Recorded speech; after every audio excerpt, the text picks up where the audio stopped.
Yeah, it's kind of a weird phase right now, and it's the market's restructuring is what I say.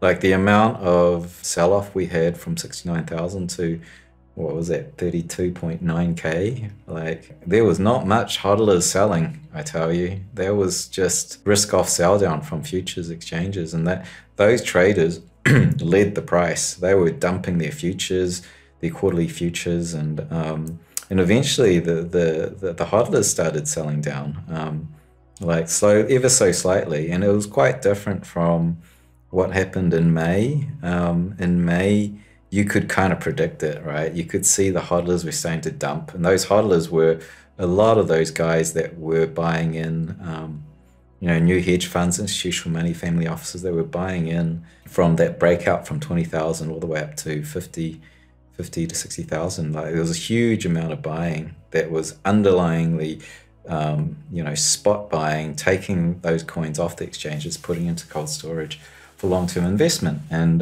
it seems like a lot of those guys sold off and dumped in May. And you could see that coming. But here, very little people sold. It was a very gradual slide down on-chain demand. And yet the price was sliding and kept sliding.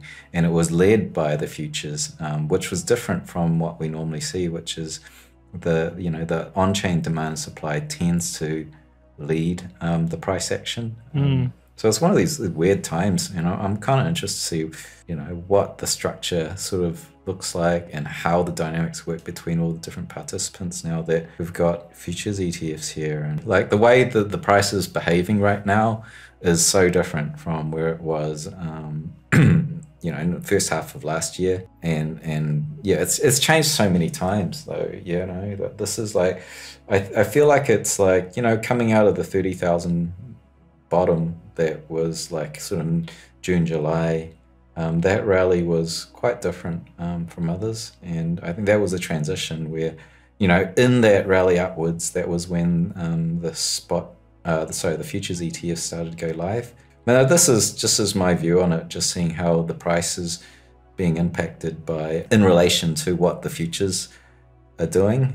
Just looking at the two different movements, and it's like the weighting's gone towards the futures a lot more now. And the only difference that I can account for it in between that time is the ETFs that went live in between that time, from the last bottom to now. Are those futures ETFs bad then for Bitcoin? Yep, I think so. You do? And we don't need them, right? You can buy Bitcoin. Retail can buy Bitcoin on Square Cash App, right? On Kraken, Gemini, Coinbase, Binance, any exchange you can buy it on. There's no need for an ETF. The only interface into, like the argument for ETFs is to it's easy access for the stock traders, right? And you might say that might be like the older generation, Gen Xers, the boomers that have, they call up their brokers and whatnot. But in reality, I think it's a very good instrument, the futures ETF, if you're an institutional trader, because it's fully regulated. You can either trade the CME or you can trade the equities. But if you're going to buy Bitcoin to hold, you'd be an idiot to buy the ETF that's currently structured, right? Because it's so expensive to hold it.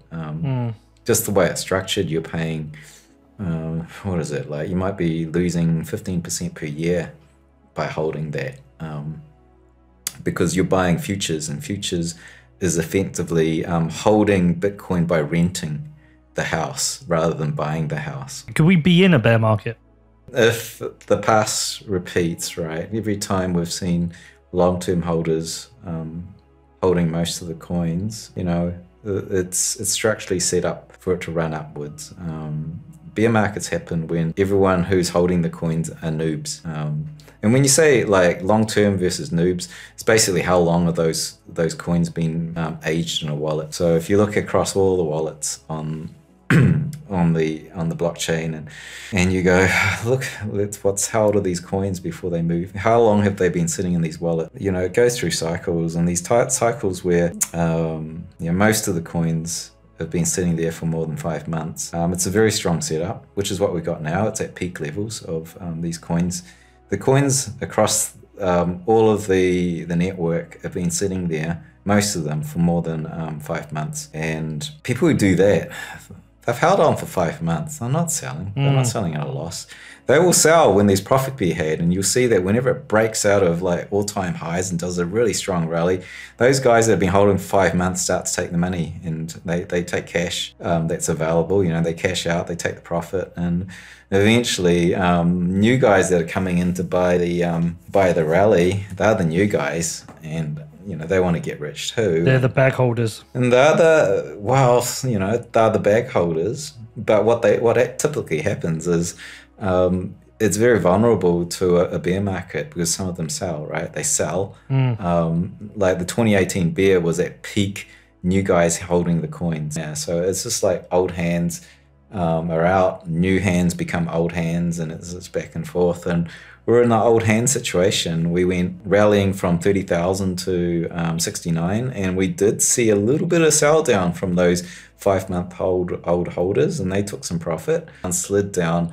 They, you know, lo and behold, around about 40,000, low 40s, they just stopped selling. They've stopped selling for actually a number of weeks now, and actually they're now, like, you could say they're accumulating, or in other words, some of the new guys have sort of aged to the 5-month zone and they're becoming old hands.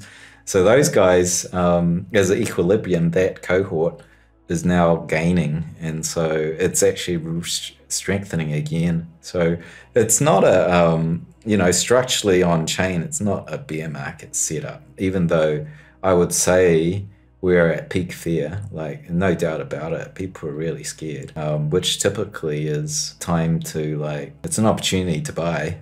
And like, you don't often get this kind of pullback. You don't sort of slide and then capitulate.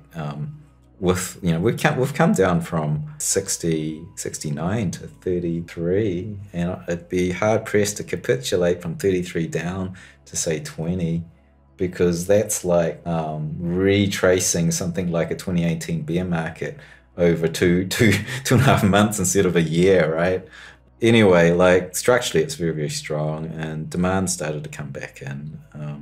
The hodlers that were slightly being dispirited by the futures traders selling down have stopped selling. They're rebounding now, and there's accumulation coming. The whales are now, and when I say whales, these are guys with more than 1,000 Bitcoins. So I term a lot of those guys as potentially institutional investors. They're starting to flick over to buying, right? They peaked their selling in December. So you could say institutions were selling down in December, which is kind of a part of their normal cycle. They sell down, they redeploy in January. Looks like that started. The whales are coming in. The futures, you know, coming off the CME and ETF and, you know, all the other futures exchanges. But I primarily think that the CME and this futures ETFs drives a lot of this now. That demand started to come in. It started to come in a few days ago. So, yeah, like most of this week, demand started to come in. And for weeks on end, it was just toxic. There was just no demand. It was like divestment.